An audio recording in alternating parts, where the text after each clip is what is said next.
Bonjour Madame la Présidente. Je vous remercie de me donner la parole. Je m'appelle Laurent Gbagbo. Je vous remercie. Et il nous faut aussi connaître votre date et lieu de naissance, ainsi que votre profession, monsieur. Je suis né le 31 mai 1945 à Gagnoa, en République de Côte d'Ivoire. Le lundi 5 décembre 2011, M. Laurent Koudou Gbagbo a comparu pour la première fois devant la chambre préliminaire de la Cour pénale internationale. La chambre préliminaire 3 est composée des juges Sylvia Fernandez de Gurmendi, juge présidente, de la juge Elisabeth Odio Benito et du juge Adrian Fulford. M. Gbagbo, ancien président de la Côte d'Ivoire, aurait engagé sa responsabilité pénale individuelle en tant que coauteur indirect pour 4 chefs de crimes contre l'humanité, à raison de meurtres, de viols et d'autres violences sexuelles, d'actes de persécution et d'autres actes inhumains qui auraient été perpétrés dans le contexte des violences post-électorales survenues sur le territoire de la Côte d'Ivoire entre le 16 décembre 2010 et le 12 avril 2011.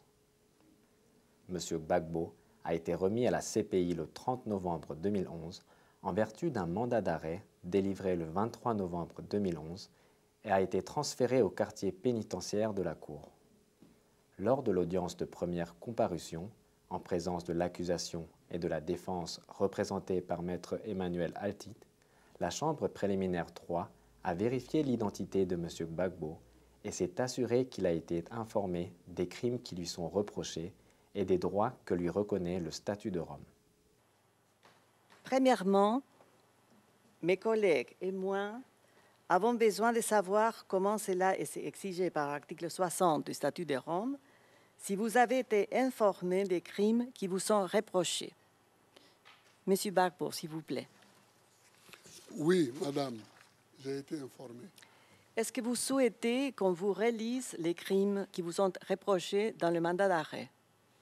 Je pense que ce n'est pas nécessaire, madame. Je vous remercie. Monsieur Gbagbo, la Chambre doit aussi s'assurer que vous avez été informé de l'ensemble de vos droits tels qu'ils sont accordés par le statut de Rome, notamment à l'article 67. Est-ce que vous avez été informé de vos droits?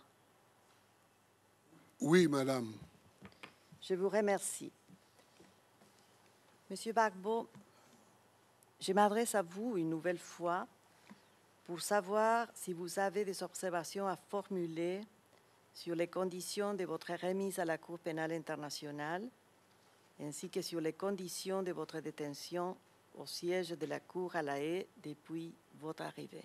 Madame, les conditions de ma détention à la Cour ici, à la Cour à La Haye, sont correctes.